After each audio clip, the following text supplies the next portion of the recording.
Так, отрегулировал карбюратор. Мотор прогретый до рабочей температуры. Как бы особенно нареканий я не вижу. К мотору работает тихо. Только шелестит.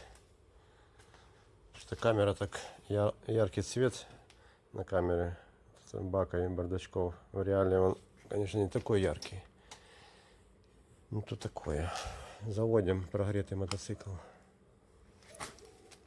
Классика жанра.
Так он работает. Практически новый мотоцикл. Пробег 4,5.